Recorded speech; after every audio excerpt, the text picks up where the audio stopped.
Qu'est-ce que vous feriez si en un battement de paupières vous vous retrouviez face à un fantôme diablement effrayant? Bonjour, bonsoir les petits renardos, j'espère que vous allez bien, que vous vous trouviez quand que vous regardiez cette vidéo, et je suis heureux de vous retrouver pour un nouvel épisode du Renard Ermite, épisode sous le signe de l'horreur. Installez-vous confortablement, servez-vous un thé et sortez votre meilleur sel purificateur, on est parti. Miro-chan nous raconte l'histoire de Miko, une lycéenne qui se met soudainement à voir des fantômes terrifiants. Son seul plan pour survivre? Faire genre qu'elle ne les voit pas.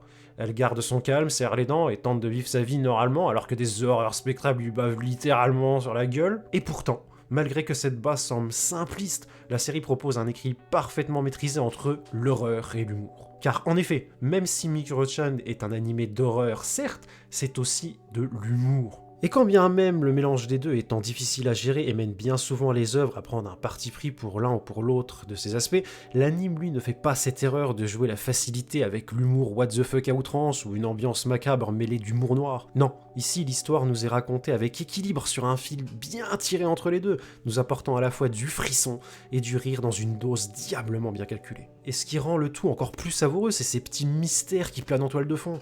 Des dieux chelous, un sanctuaire creepy, des sauvetages à 3 chances. On est sur un combo parfait entre paranormal, tension narratif et ce petit chewing-gum mystique à mâchouiller dans son canapé. Une formule qui mérite qu'on s'y attarde même si elle ne réinvente pas le genre. Miko, c'est une héroïne comme on les aime, introvertie mais incroyablement forte intérieurement. Elle serre les dents, elle fait comme si de rien n'était alors qu'elle est en train de vivre un enfer. Sa retenue donne lieu à des situations aussi hilarantes que stressantes mais aussi attendrissantes.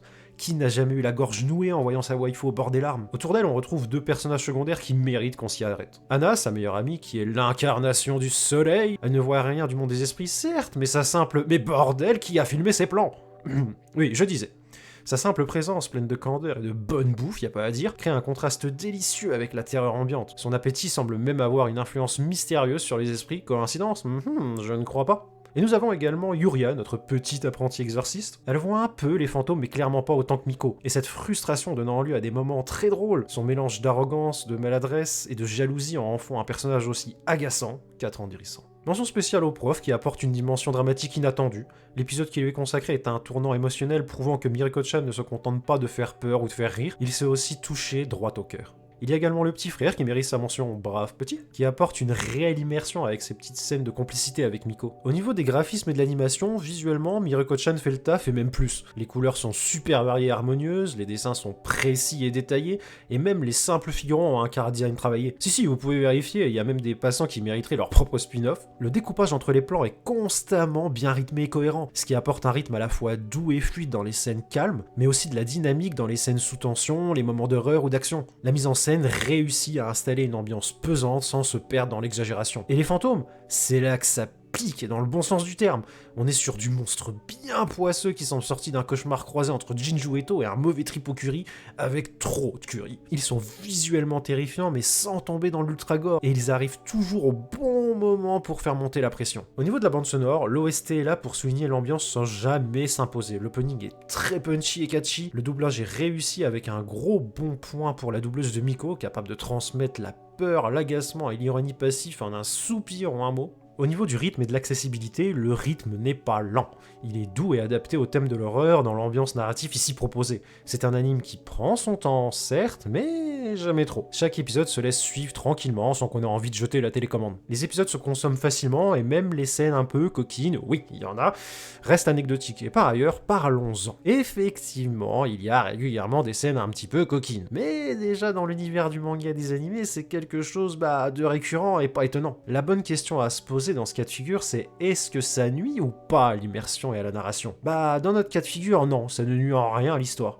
Ceux qui aiment ces petits moments etchi les feront sourire, alors que ceux qui n'y sont pas sensibles, ils seront déjà plongés dans la suite de l'aventure sans avoir eu le temps de s'être fait la remarque. En somme, c'est une série facile d'accès, qui demande zéro prérequis, parfait pour les amateurs d'horreur, comme pour ceux qui n'ont pas trop l'habitude de regarder ce genre de contenu. La série brille par son équilibre. Loin d'être révolutionnaire, elle arrive quand même à proposer quelque chose d'unique. Un anime d'horreur comique qui ne sacrifie ni un ni l'autre. Et c'est un exploit. Et cette idée de je fais comme si je ne voyais rien face à l'horreur, c'est à la fois drôle, c'est à la fois terrifiant et c'est à la fois incroyablement réaliste. Qui n'a jamais ignoré un problème en espérant qu'il disparaisse? Moi perso, tous les lundis matins, j'ai 5 réveils, je sais que je dois me lever pour aller au travail, mais je suis incapable. Et ouais, les petits renardeaux ont pleure un peu aussi. L'anime est émouvant, touchant, parfois bouleversant. Il y a des vrais moments de tension dramatique, mais aussi des instants de tendresse silencieuse, de peur retenue et bref, de l'humain. Et ça fait du bien entre deux visages fondus comme mon minster dans le frigo.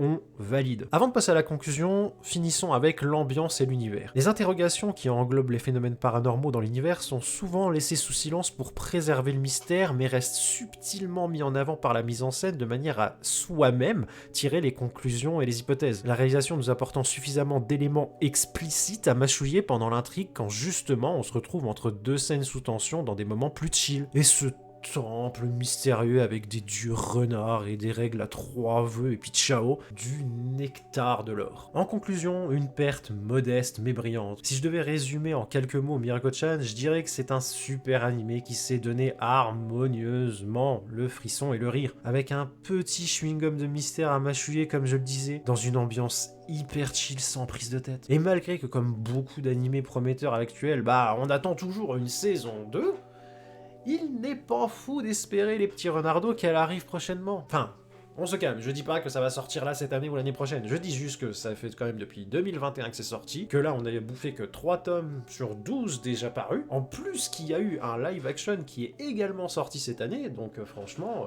on a toutes nos chances pour voir une saison 2, et franchement ça serait amplement mérité, car je ne connais aucune œuvre à l'heure actuelle qui sait aussi bien harmonieusement utiliser l'humour et le rire sans prendre un parti pris avec ce petit chewing-gum à mâchouiller encore une fois de mystère et les petites pointes d'échi pour le fanservice. Franchement, il fait partie de mon top 3 des animés d'horreur. En tout cas, si vous ne l'avez pas encore vu, foncez, vous ne le regretterez pas. Et n'oubliez pas de garder les yeux grands ouverts ou fermés, c'est vous qui voyez. Et je vous dis à très bientôt dans la tanière, les petits renardeaux. Allez, ciao!